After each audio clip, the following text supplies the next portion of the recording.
Musée historique. Bon.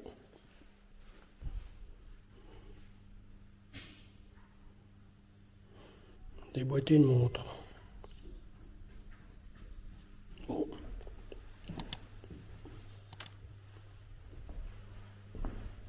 Des seaux et cachets. Bon. Médailles et pièces.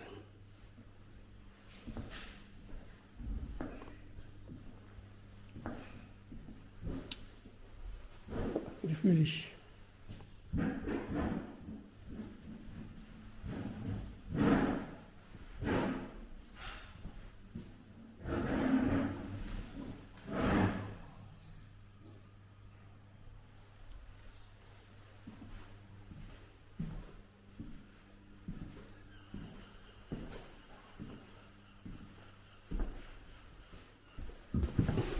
C'est tout. On est connu. 9 € pour ça. D'accord. Bon.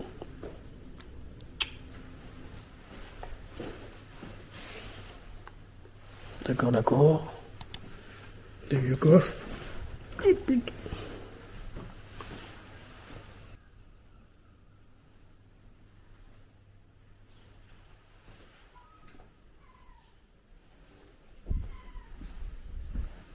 Effectivement, les objets présentés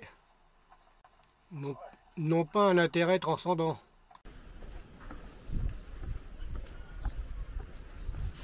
Un petit jardin, ça patoche.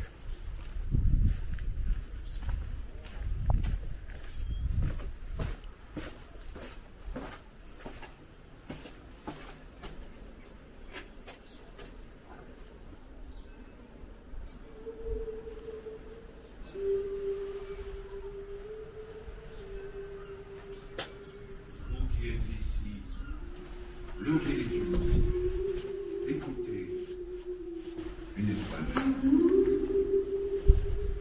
Étoile, quel est ton nom? Depuis l'aube des temps, je m'appelle Tiphaine. Je vous connais bien. J'ai vécu 39 ans sur la terre où je fus l'épouse du chevalier Bertrand du Guesclin. Étoile devenue phare. Comme je savais lire l'avenir du monde dans les astres, après ma mort terrestre, j'ai rejoint mes sœurs célestes dans la constellation de la Vierge qui, elle, m'a livré ce message. Sur terre, chaque âme a son ange. Au ciel, chaque ange a son étoile. Et toi, que dis-tu, vieux moine en prière? L'histoire a commencé bien avant nos milieux. Une nuit d'octobre 708, Aubert, évêque d'Avranches, dormait. Il eut un son. Je suis le souffle de Dieu. Michel, archange de lumière, entends-moi, Aubert. Sur cette pyramide de granit, tu vas édifier promptement le sanctuaire d'où mes ailes d'or embrasseront toute la chrétienté.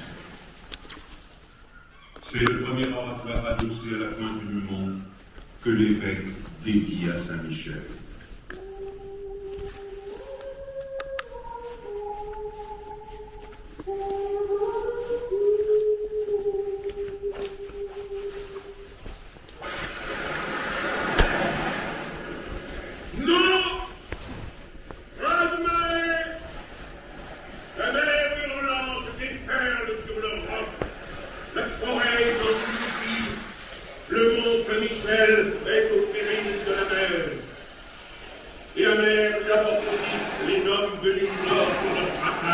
Les barbares, les Normands, et, miracle, les barbares se font chrétiens.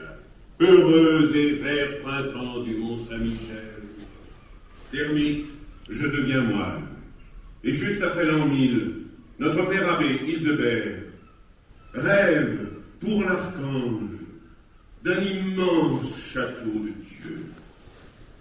Il en confie la construction à un architecte de génie, Guillaume de Volpia. bénédictins, frères bâtisseurs, notre foi illuminera notre science. Le grand vaisseau de l'archange aura 80 mètres de long, au sommet du mont, qui a 80 mètres de haut. Il tiendra en équilibre sur sa base de granit entre ciel et mer. Vous tous, les compagnons, vous donnerez 50 ans de votre vie pour construire ce chef-d'œuvre, l'église romane du Mont Saint-Michel.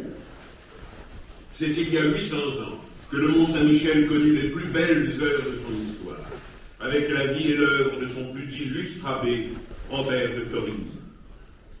Homme d'action, administrateur, écrivain, grand diplomate, Torigny réussit l'exploit de réconcilier ici même les deux ennemis héréditaires, le roi d'Angleterre Henri II Plantagenet et le roi de France Louis VII, en présence de l'évêque de Rouen.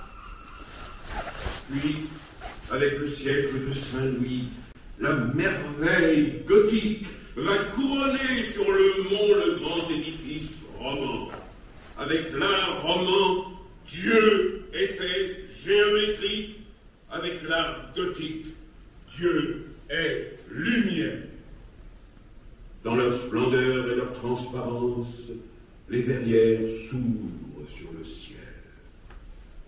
Nous accueillons les pèlerins qui, depuis la fondation de l'abbaye, sont venus à pied, petits et grands, par dizaines de milliers, de tout l'Occident, au risque de s'enliser dans les sables mouvants. Si tu vas au mont, fais ton testament, disaient les Normands.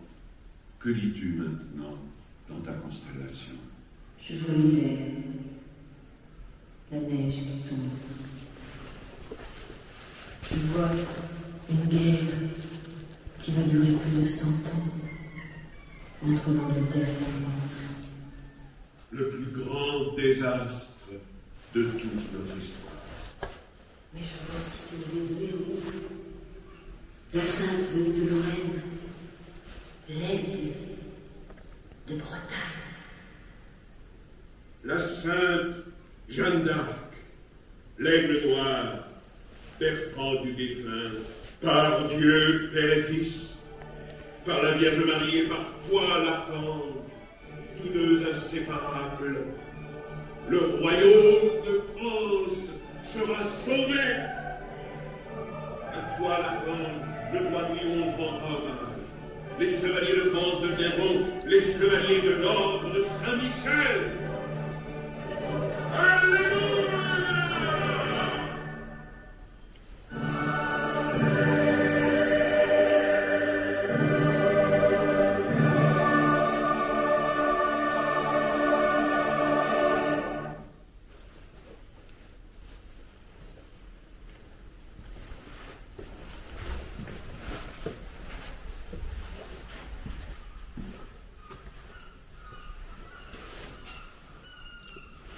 Un cachot.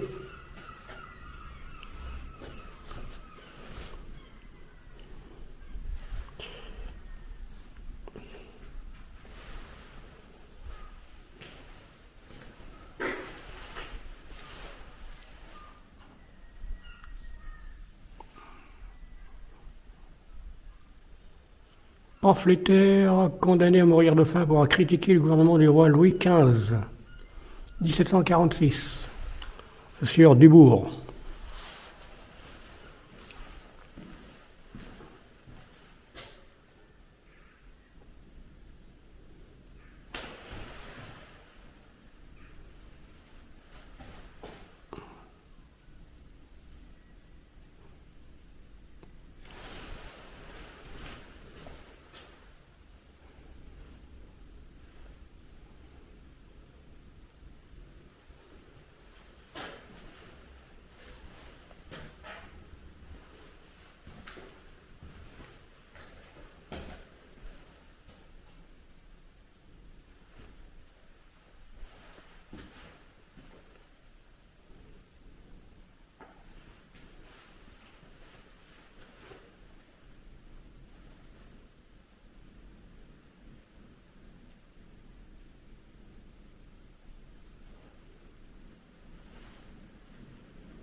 François Raspail, chimiste et homme politique, fut incarcéré pour avoir pris part aux journées révolutionnaires de 1830. Libéré en 1848, 18 années à cet endroit. Il fut nommé sénateur de Paris quelque temps plus tard.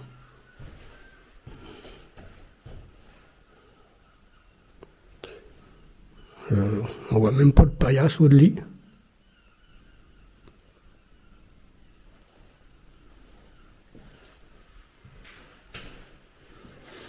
Mais non plus d'ailleurs.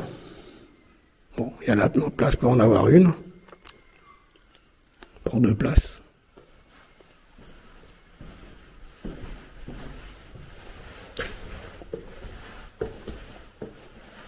Salle des moines.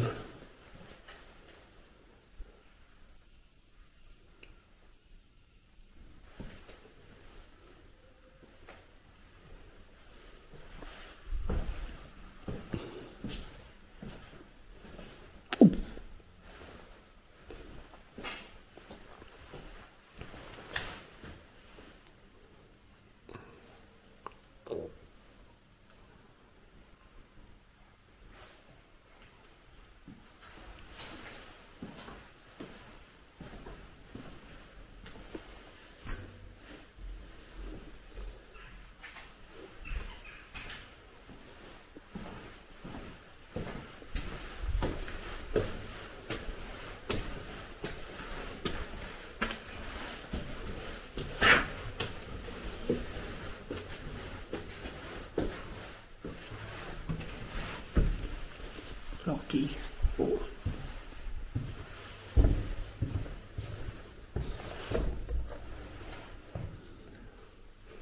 Des ornements en bois sculpté. Des fragments de meubles. D'accord, qu'est-ce qu'il y a? Il y a un étage.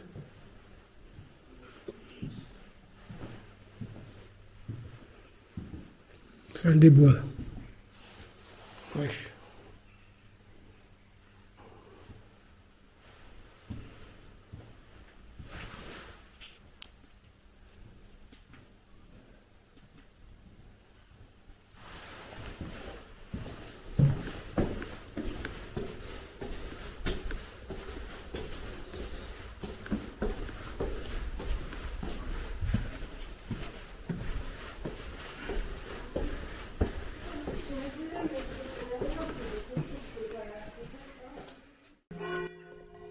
On ressort par le premier bâtiment pour descendre voir le logis Tiphaine.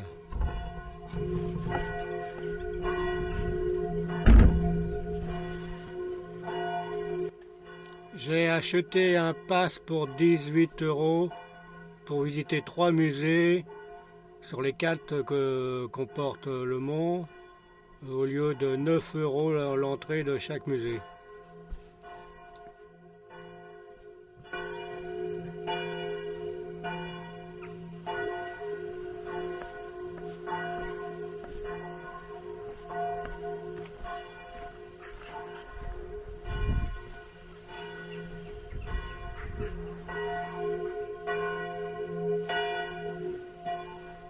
Une maisonnette. Quelle est cette maisonnette? Ah, voilà, un lit à baldaquin.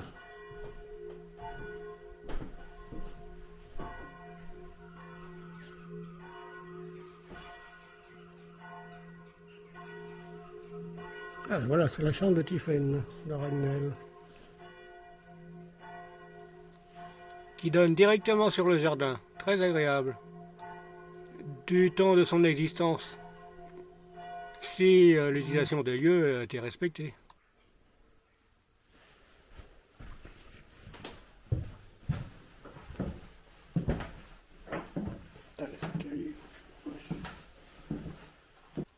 Bonjour Madame Tiphaine.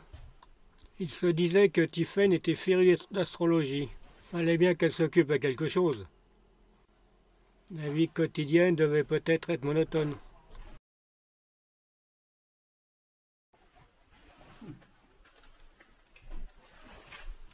C'est très bien meublé.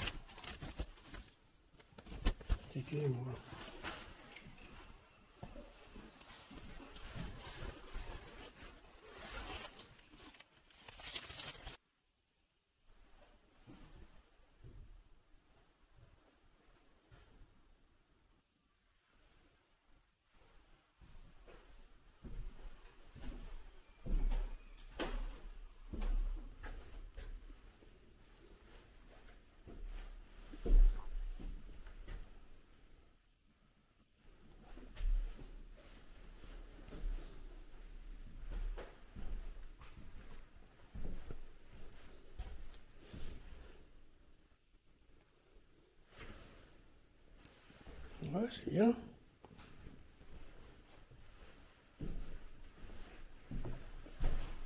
Petite maison sur 3-4 niveaux. Et j'ai l'impression qu'on n'a pas accès à la pièce de rez-de-chaussée. Celle qui doit donner sur la grande rue.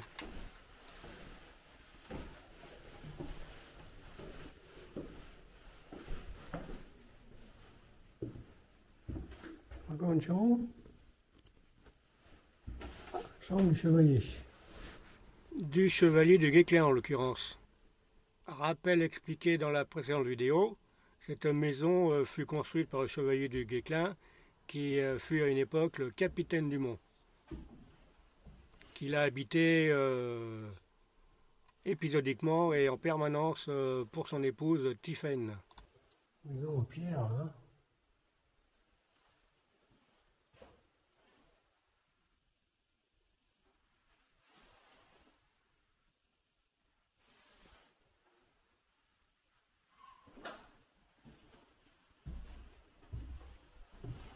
C'était l'une des rares constructions en pierre de l'époque, tout moins pour la partie inférieure.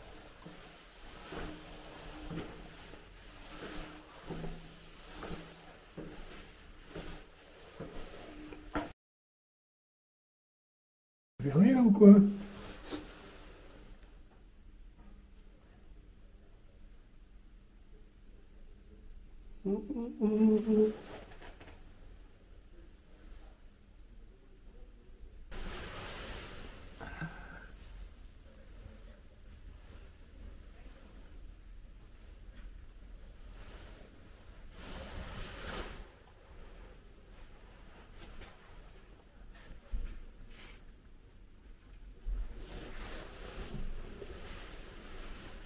Balai qui bloque cette porte.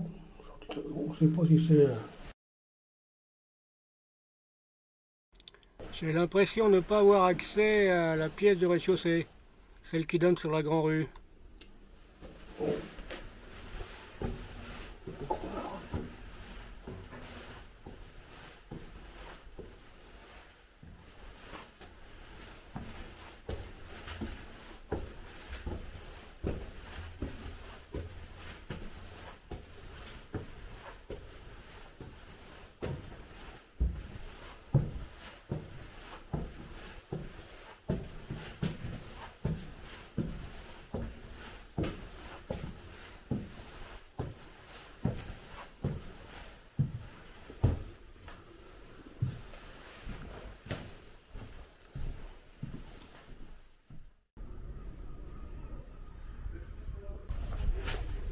Direction le troisième musée, le musée maritime, dans la prochaine vidéo.